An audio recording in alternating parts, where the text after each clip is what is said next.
Hi guys, I told you I would be back to give you more information pertaining to Mia's testimony from yesterday. So, one of the questions that Brian Steele actually asked Mia, or they went down this, as we'll call it, a rabbit hole, right?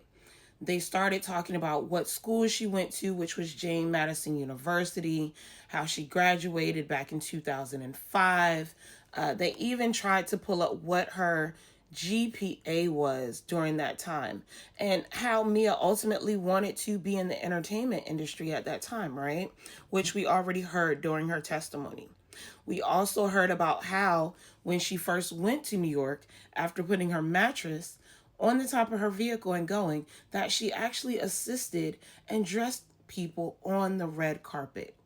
Now, there also was a part within her resume where she listed this, and they brought it to the attention that on her CV, she said that she had thick skin and she could withstand difficult situations.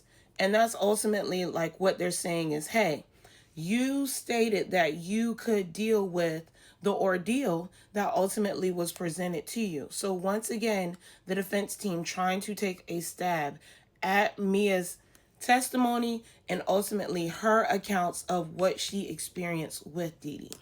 There also was a time where they said in December 2018 where she sent him another text message of I love you, she wrote so much.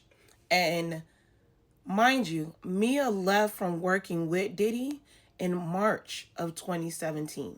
So once again, the defense is saying, why did you continue to reach out to your abuser and say, I love you, I want nothing but the best for you, all of these different things of that nature?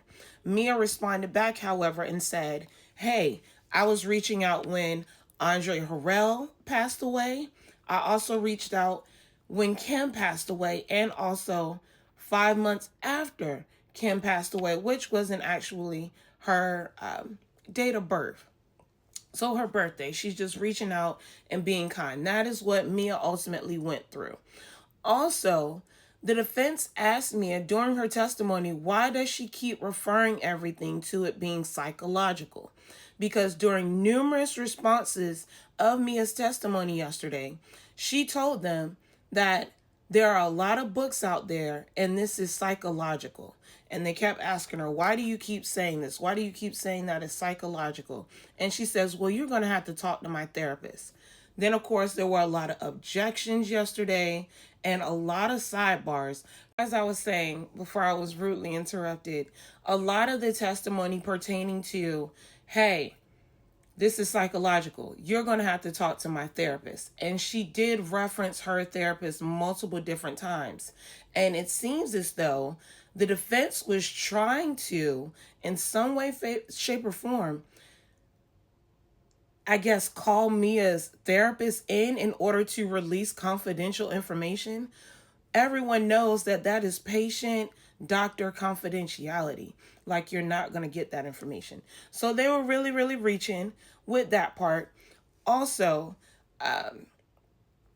Diddy yesterday, for the people that ask, and I know you're going to ask, was wearing a baby blue sweater along with a white button down and just kind of was his regular self. At moments yesterday, you could see where he would rest his elbows on the table while Mia was being cross-examined by Brian Steele. There also was another portion where they bring up once again for Exhibit 1750 that I've been talking about. If you've been watching my lives, then you already know about this. But it is of Mia saying happy birthday to Diddy on his 44th birthday. And they brought it up in question as to if what you're showing us on the stand, is this really you or is this an act? And they started to ask if what she was doing was simply for a money grab for the Me Too movement, being that she did not say anything to anyone about being allegedly sexually raped and also assaulted until January of 2024. So today we can anticipate hearing testimony not only from Eddie Garcia, who yesterday morning pled the fifth and was granted immunity in exchange for his testimony, along with hotel staff, a forensic analyst by the name of Piazza, along with a surprise Jane Doe witness that will be coming in internationally to testify. So make sure that you like, share, and comment this video and tell a friend to come watch Yaya tonight at 6 p.m. Eastern Standard Time, where we will be doing a live update of everything that happened on day 15. I'll talk to you guys soon.